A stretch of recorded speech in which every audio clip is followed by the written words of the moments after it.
Shalom, shalom, peuple de Dieu. Nzambe a pambola bino. Nazana esengo ebele kokutana na bino pe mokola lelo na chaîne na biso na kati ya Lukubika TV esika to sololaka na bino o na sololaka na bino na ba oyo balandaka ngai de temps en temps ce qui est la première fois na ngai kombo pasteur Norbert Katenda. Lelo nazana message oyo na lingi na partager na bino bandeko na thème oyo ezali kolobete un nouveau départ. Donc départ ya sika. Nzambe apambola bino na chapitre ya Luc na chapitre 7 à partir ya 11e verset bokotanga place wana bokiti na se awa Bible ezali kotalisa biso likambo ya mwasi oyo ya mboka na Nain oyo azaki na mwana mobali kaka moko mais mwana mobali oyo akufaki. Mais Bible ezali kotalisa nga awa ke bamemaki mwana wana bazali kokende na ye po bakende kokunda mwana na kati ya cercueil. Mais na tango bazali kokende na nzela bien dans le Seigneur baye kokutana na Yesu Masia. Wana ezali na verset 13 ndenge ezali kotalisa biso te tango Yesu akutani na bango ayebisi bokiti ya cercueil na se. Tango bakiti cercueil na se Yesu ayebisi mwana mobali oyo akufaki jeune homme lève-toi oyo akufaki atelemi et Yesu ayebisi ke kende epa ya mama na yo. Bien aimé nazali kolobela thème oyo ezali kolobete nouveau départ. Départ yasika. Bien aimé poto kota na nouveau départ, qu'est-ce qu'il faut faire d'abord? Et tant que Bible ezali kotalisa nga ke mwana mobali oyo akufaki mama na ye azalaki déjà veuve asi akufisaki déjà mobali na ye. Atikali kaka na mwana oyo moko. Metala liwa e okota lisusu na ndaku ya mama oyo. Banemi mwana bazokende na cimetière pour la kokunda. Tango bazali kotambola na mwana bien aimé dans le Seigneur, ba o bamaki cercueil. Bazokende na mwana direction nini? Direction ya kokende kokunda mwana na cimetière. Bien aimé na ebité soki vi na yo na minute ona zolo na yo ezali akokufa. Est-ce que na kati da bomo na yo, est-ce que makambo tu ezali kotambola malamu? Et cause la citation mususu na kati ya ndako na yo ezali kotambola malamu te. Ezali na kati ya kokufa. Na kati ya ministère na yo ekoza na makambo susu ezali kotambola malamu te ezali na kati ya kokufa. Mais awa Bible ezali kotalisa ngai que Yesu abisi bango déjà que botelema nano batelemisi nano cercueil. Arrêtez-vous et déposez le cercueil par terre. Kotelema ezali koloba une place wana bien aimé dans le Seigneur. Tant on azali koloba likambo ya kotelema, donc arrête-toi d'abord. Donc tu dois d'abord t'arrêter. Ko s'arrêter na nini par rapport ya makambo ozali kosala ou vie ozali komene en tant que mwana na Nzambe. Bien aimé, ezali makambo susu o tozali kosala bomo na biso tozali ko se rendre compte te que makambo tozali kosala yango ne ezali kosala ke Nzambe apambola biso te pe makambo bele o na kati na vie na biso ezali kokufa ezali na bomo ete.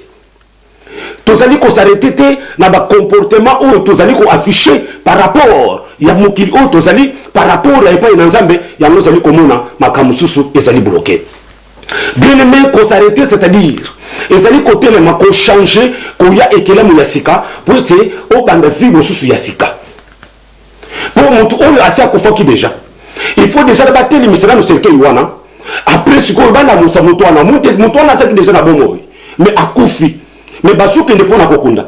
Mais tala ngolu ya Nzambe na kati ya via mama oyo parce que nano bakomaki na cimetière te. Baza na kati ya démarche ya kokende nzela ya cimetière mais bakutani na Yesu Masia na kati na bombo na bango. Abido botele manano. Bien aimé, nano bakomission na cimetière te mais bazu le mayo, bazu tambola na yo, bubakende kokunda yo. Ebele lelo yo na kati ya bafaye na biso, na kati ya bandako na biso, makambo mususu eza déjà kokufa makambo mususu eza lisusu na bombo ete. Et bien les makambo ezali kokufa ezali ko respirer le sous-souté vie ici et kufa tout est bloqué dans ta vie.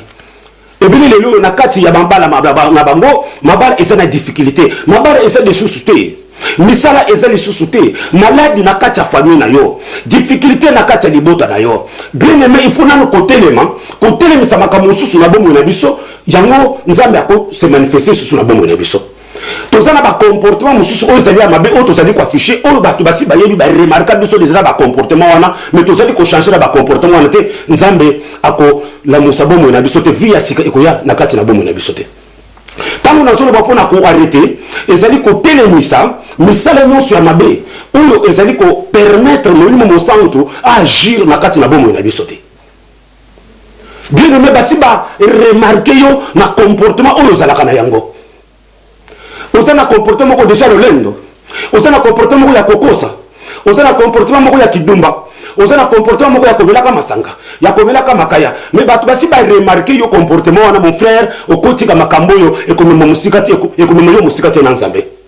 mais basi ba peso ba conseil yo basi ba reprocher yo na ba kambo oyo yo ozoli na kotika ngote ozali ko continuer toujours na vie wana ya ngondo ozomona bomo na yo liwa eza na kati na vie na yo eza makambo yo moko yebike makambo na yebi na salelaka yango mais basi ba remarquer yo bato musu basi ba reprocher yo mon frère tika vie oyo za nango yo ezali ve malamu te ezali ko yo na kufa mais yo ozali ko yoka te ozali ko continuer bien aimé il faut non arrêter tu dois d'abord arrêter tango ko telema otiki nano vi wana ozonango après Yesu Masia akoya kokutana na serikei oyo bazomema po bakende kokundango po bakotsa vi ya sika mutu oyo alamuka mais pona olamuka na liwo wana okufi bien aimé tu dois d'abord arrêter okotelemisa nano vi wana ya kindumba okotelemisa nano vi wana ya lokuta okotelemisa nano vi wana ya hypocrisie okotelemisa nano vi wana ya kotonga ka bato bato ebele même lelo oyo vi na bango eza kotengwa bato vi ya bango eza ya kodiabolize bato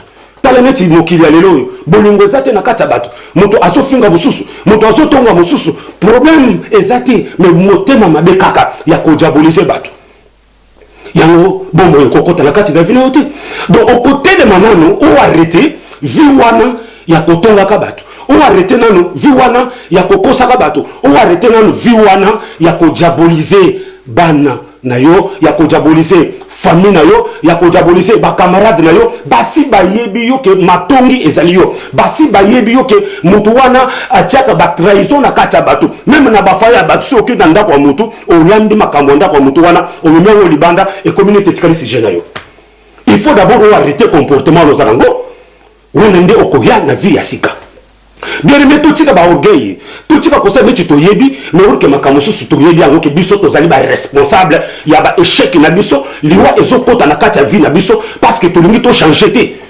nous allons arrêter et c'est pourquoi Jésus a dit à ce gens-là bon déposer na no cercueil wana na se parce que bozo mona te que cercueil za na kati ya kotambola cercueil za na kati ya ko circuler bato mususu basi bakufa mais basoke na bango zela cimetière pour ba ke de kokunda bango soki otali bomoni bomo na yo wana ke osokufi eloko ezali lisusu te moyi orestaurer vie na yo ezali lisusu te baoyo mosusu bazalaki na misala lelo bazosala te baoyo mosusu bazalaki na baposibilité ya kosalela nzambe mosala bazosalela yango te mais tala vie oyo okobi nango lelo ndeko na ngai parce que olingi oarrêter te olingi oarrêter te tu dois arrêter ce que tu es en train de faire à ce moment là tu verras que Dieu viendra dans ta vie secours ya nzambe ko na bomo na yo pour na ko restaurer vie na yo ozo une nouvelle vie départ ya sika bien aimé tu dois changer ton comportement tu dois arrêter okotika nano tango okotika te bien aimé orgueil na yo wana yango nde ezali koboma yo orgueil oza na wana yango nde ozotika la kaka bongo yo moko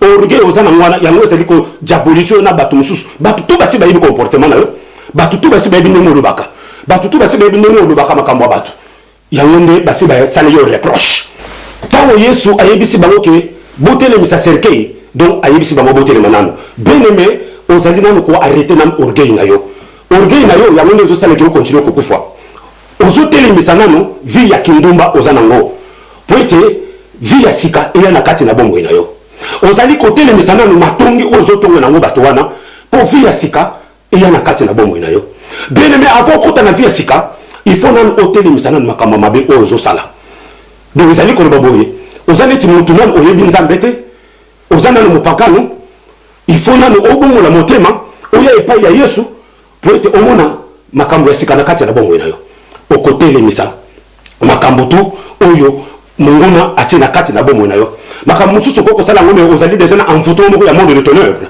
ntango nazoloba kotika oza nano koarrete kindoki la sorcellerie esprit diabolique esprit de ténèbres misala mabe na kati na vie ya mwana na nzambe oza nano koarrete pour que omona loboko na nzambe na kati na bomoi na yo bien aimé dans le Seigneur Yesu atali mwana oyo ndenge akufi atali mama na ye Yesu ayoki mawa compassion eye na kati ya motema na Yesu nde ayebisi ye ke mwana telema mwana wana atelemi bien aimé dans le Seigneur bien aimé tango ko changer okondima ba erreur na yo o reconnaître ba faute na yo o arrêter na vie wana ozosala conscience na yo ekosala que non nazotambola bien te vie nanga ezali kaka kobaluka place moko il faut natika nano makambo nazosala na yamba Yesu nazonge pa encore pour que vie nanga échanger na banda vie ya sika, une nouvelle vie na kati na bomoi nanga. Bien aimé dans le Seigneur, lola eko fungama na kati na bomoi na yo, lola eko sala makamunene na kati na bomoi na yo. Bien aimé nazali ko pesa bino exemple mosusu pour être bon comprendre tant na solo ko arrêter ko telemisa nanu. Nazali ko bisa bino likambo ya mwasi oyo Yesu asengaki mai.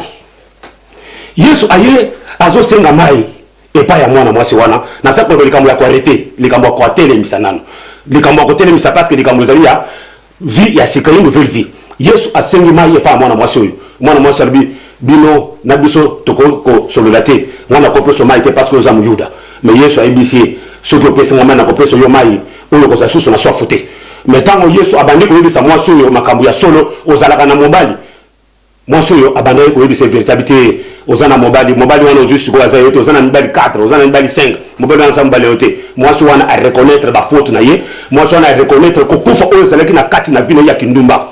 Ya ko changer nouvelle ko zani mbali ebele a reconnaître que non ya solo naza ko kufa. Ni naza boyko naza ko kufa penza kindumba ndevi naza nango mais mutu oyo ya yebisi nga vérité andini a reconnaître pour atiki kindumba yemoko akeko yebisa bato nam nakutana na mutu te mais oyo nakutana lelo ayebisa na telema.